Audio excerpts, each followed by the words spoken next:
그래서 민족이 어떻게 형성되느냐 이러려면은 일단은 뭐예요? 전쟁을 통해서 결집하고 수 있는 거죠. 중시의 이유가 되면은 일본 장원 경제가 생기면서 얘들이 뭐예요? 외부의 침략이 되면 야 우리끼리 똘똘 뭉쳐보자 이렇게 얘기를 한다는 거죠. 똘똘 뭉쳐보자. 그래서 우리는 같은 사람 같은 편이야. 네가 뭐 딴 데 가서 저놈들은 우리가 다르기 때문에 우리는 같은 편끼리 서로 결집해야 돼 이런 얘기를 하는 거예요. 그래서 전쟁을 통해서 왕국을 건설하면서 일체성을 강조하는 이런 것들이 민족이 형성되는 이런 부분도 있고, 그 다음에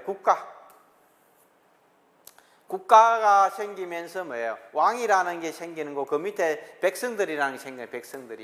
백성들이 생기니까 이 사람들이, 수많은 백성들이 왕의 부속물이 되는 거고, 부속물이 되면서 이 사람들이 뭐예요? 국가에 뭐 충성을 다하는 그런 존재가 되고, 이 사람들이 하나의 집단으로 보는 거죠. 집단으로. 그런 것들, 국가에 대한 권위의식, 그 다음에 자본주의, 경제죠, 경제.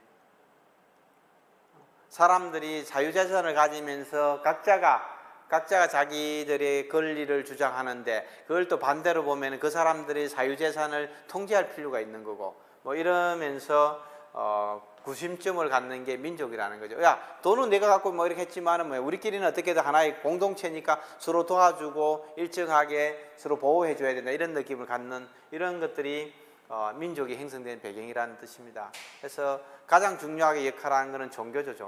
종교.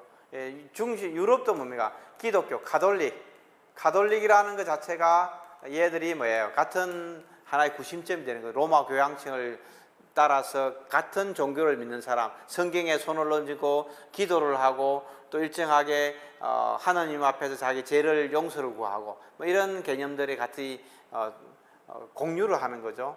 그 다음에 언어, 영어든 프랑스든 독일어든 언어가 이제 이탈리아, 라틴어든 언어가 중요한 요소를 작용하는 거고, 그 다음에 머리를 어떻게 카락을 자르는지, 우리 상투하는 것처럼 똑같다는 거죠. 머리카락을 어떻게 하느냐. 그 다음에 음식, 뭐 파스타를 먹는지, 쌀을 먹는지, 김치를 먹는지, 뭐 이런 것들도 중요한 거죠. 중국도 이렇게 하는데 밥을 먹는데 얘들은 기본적으로 뭐야?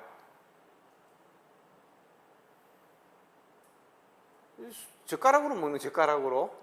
기본적으로 우리는 왜 숟가락으로 먹는지 모르겠지만 젓가락질을 못해서 그런지 어쨌든 음식도 이제 중국 사람들이 먹는 음식하고 우리가 먹는 음식이 좀 다르죠. 일본 사람들이 먹는 음식이 다르고, 매장 풍습, 사람을 매장할 때 어떻게 하느냐, 간에 넣어서 매장하느냐, 땅에 판 묻느냐, 아니면은 나무 위에 올려놓느냐, 아니면은 티벳 같은 경우에는 사람을 뭐예요?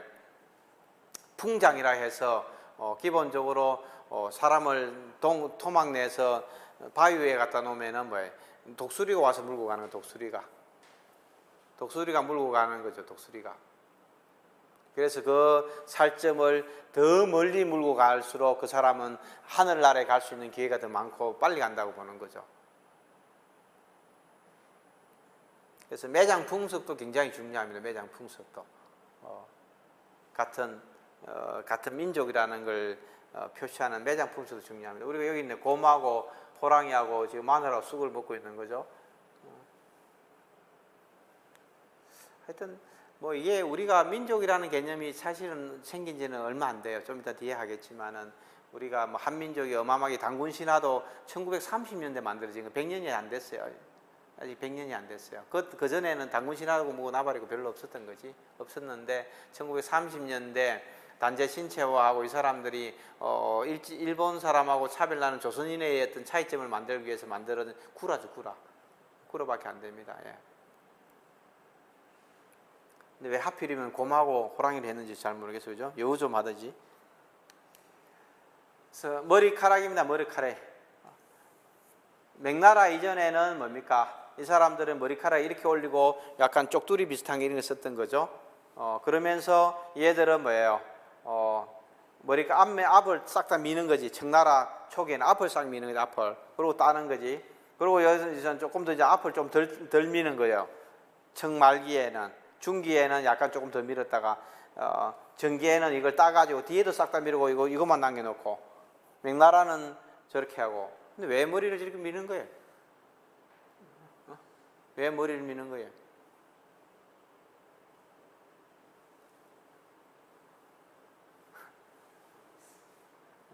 전쟁에서 유리한 거죠, 전쟁에. 그래서 유목민들은 다 머리를 밉니다. 얘들 백병전을 할 때는 머리가 잡을 게 없는 거지. 야, 씨, 머리 잡고 칼로 찌르면 도망갈 방법이 없잖아. 백병전에 유리한 거, 백병전. 그래서 유목민들은 기본적으로 백병전을 하기 때문에 얘들은 머리를 다 미는 거예요. 그래서 잡을 머리가 없는 거지, 백병전 할 때. 진짜 농담이 아니고. 그래서 중앙아시아 유목민들은 여진족, 말갈족, 돌골족 전부 다 똑같아요. 머리를 믿습니다. 앞머리를 미는 거죠, 앞머리를.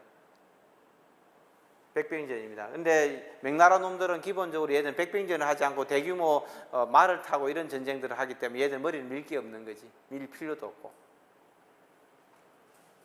일본 놈들도 머리를 일정하게 하는 거죠. 뭐 기본적으로 쭉 지금 이렇게 하다 바뀌고 왔다는 거야, 이렇게. 쭉 바뀌어. 메이지 유신 때, 에도 막부 때 이럴 때도 얘들도 이걸 미는 거지.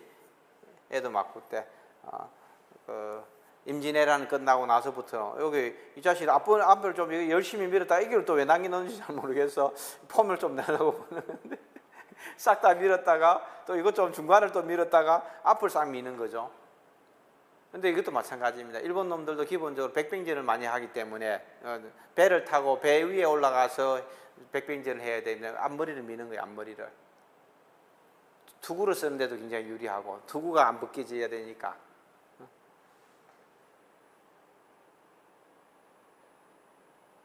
그러고 나서 얘들도 이제 단발령을 하고 머리를 못 밀게 하는 거죠. 그러면서 이제 이렇게 메이지 유신하면서 다 이제 서양인처럼 머리를 그렇게 가는 거죠. 그래서 머리카락도 굉장히 중요합니다. 머리카락도 어떻게 하느냐에 따라서 어디를 미느냐에 따라서 그 문화입니다. 문화, 민족성입니다. 민족성.